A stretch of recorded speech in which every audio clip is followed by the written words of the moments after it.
India Pakistan మధ్య high tension కొనసాగుతోంది. వరుసగా 5వ రోజు ఎల్ఓసి వెంబడి కాల్పులకు తెగబడింది పాక్. కుప్వారా, బారాముల్లా జిల్లాలకు ఎదురుగా ఉన్న ప్రాంతాల్లో ఎలాంటి కవ్వింపు చర్యలు లేకుండానే ఫైరింగ్ చేసింది పాక్ సైన్యం. అలాగే అక్నూరు సెక్టార్లో నియంత్రణ రేఖ వెంబడి చిన్న ఆయుధాలతో కాల్పులు జరిపింది. పాక్ కుట్రలను ఎప్పటికప్పుడు గమనిస్తున్నట్లు చెప్పింది ఇండియన్ ఆర్మీ.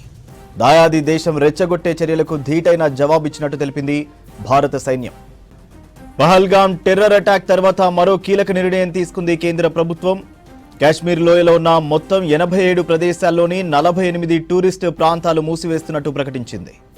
మిగతా ప్రాంతాల్లో సాయుధ బలగాలతో కట్టుదిట్టమైన భద్రతను ఏర్పాటు చేస్తోంది. ఇప్పటికే జమ్మూ కాశ్మీర్లో ట్రెక్కింగ్ను నిలిపేస్తున్నామని తెలిపింది ప్రభుత్వం. ఉగ్రవాదులు ట్రెక్కింగ్ ముసుగులో చొరబడే అవకాశం ఉందని తెలిపింది కేంద్రం. పహల్గాం ఉగ్రదాడి తర్వాత పాక్ సరిహద్దులపై స్పెషల్ ఫోకస్ పెట్టింది భారత్. ఇప్పటికే ఢిల్లీలో ప్రధాని మోదీతో రక్షణ మంత్రి రాజ్నాథ్ సింగ్, సిడిఎస్ అనిల్ చౌహాన్ భేటీ అయ్యారు. భారత సరిహద్దుల్లో ఉద్రిక్తతలు, త్రివిధ దళాల సన్నద్ధతపై వివరించారు. మరోవైపు పార్లమెంటరీ డిఫెన్స్ స్టాండింగ్ కమిటీ సమావేశమైంది.